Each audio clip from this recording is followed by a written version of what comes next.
Are all emotional abusers narcissists? No, they're not. Are all narcissists emotional abusers? I would say so.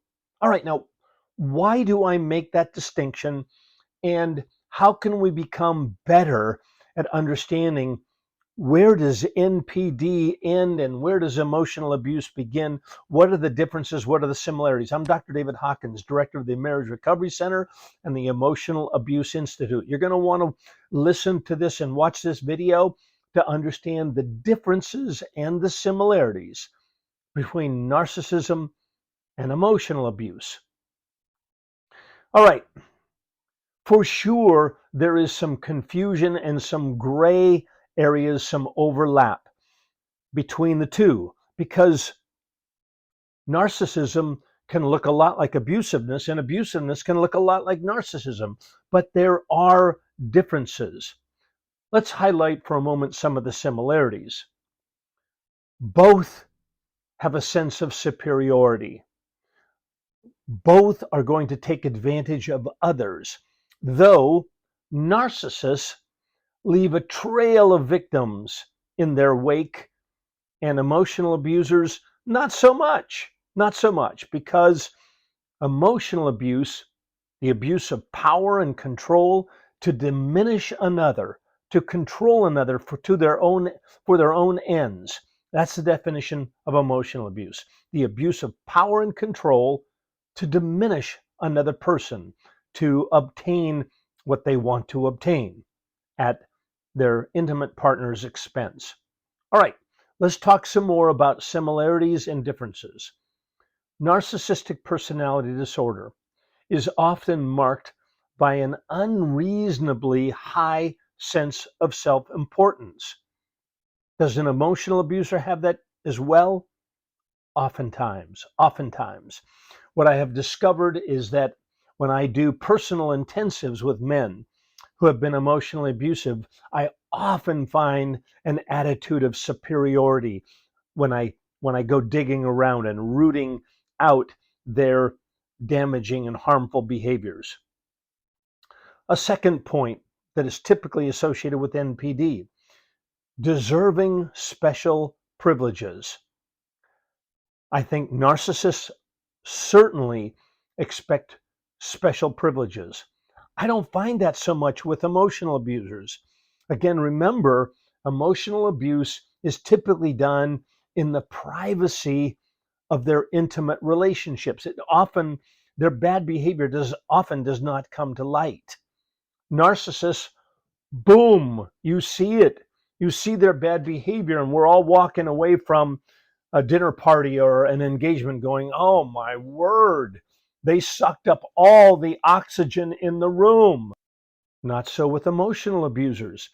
The emotional abuser may be, in fact, quite quiet, quite passive in many ways. But behind the scenes, in their intimate relationship, the emotional abuser uses power and control to dominate. But it may only be with their partner. When the narcissist, they are talking over everyone in the room. Number 4, narcissists are preoccupied with fantasies of success. Not so with emotional abusers. I work with many men who are emotionally abusive. They don't have preoccupation with fantasies of success. They don't suck up all the oxygen in the room. There are differences. By the way, I owe a lot to Lundy Bancroft, and Lundy Bancroft says another major difference is that narcissism is marked by childhood wounding, and emotional abuse stems largely from, I'm going to use the gender men, it could be women, but men learning how to be bad men from other bad men. Misogyny in society. Number 5, taking advantage of others. For sure, narcissistic personality disorder has that trait, and I would say some abusers, some emotional abusers, not all for sure. Number 6, an unwillingness to recognize the needs of others. Well, again, most NPDers have an unwillingness to recognize the needs of others, whereas many emotional abusers actually can be quite sensitive in many different relationships. But again, in that primary relationship, in their marriage relationship, they abuse power and control to take advantage of and minimize and diminish the needs of their mate. Number 7, behaving in arrogant ways. I would say that both do that. I would say NPDers do for sure, and some abusers. Number 8, insisting on having the best of everything. This is a hallmark of NPD. It is not a hallmark of emotional abusers. Again, I work with countless emotional abusers, countless.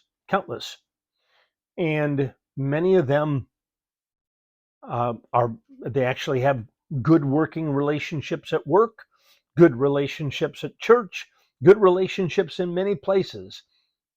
In that marriage relationship, that is where there's the abuse of power and control used to diminish and put down this other person. So insisting on the best of everything, no. NPD, yes. Emotional abuse, no. Exaggerating achievements is the last one. Exaggerating achievements. It kind of related to that unreasonably high sense of self-importance, but exaggerating, braggadocious. Absolutely for NPD, not so much with emotional abusers. All right. I hope that has given you a little bit of a way to distinguish why do we use terms like narcissist. We use them incorrectly. What we really should be saying is that individual is emotionally abusive. They put another down. They diminish another person on a repeated and regular basis. Their defensiveness, I've done a video on the 3 Ds of emotional abuse: domination, defensiveness, and dismissiveness. Are narcissists that way? For sure they are. Are emotional abusers, do they have the 3 Ds? They do too. All right, so there are many similarities between the two, but again, one of the primary distinctions is when you walk into a room with a narcissist, they have sucked up all of the oxygen. They are on their own pedestal. They can't wait to hear themselves talk. An emotional abuser? Not necessarily true. They may be quiet. They may be quite passive in many ways, except for in that primary relationship. All right. I hope that's given you something to think about. I want to know what you think about these similarities and differences. Tell me whether you agree with this. Do you disagree with it? Let me know. I want to hear your reactions. And again, share this video with others. And if we can be of help to you, if you need some resources to decide what the next best step is for you, please give our client care team a call. Click on the link to do that. And we've got a client care team ready to answer your questions. All right, take care. And as always, God bless.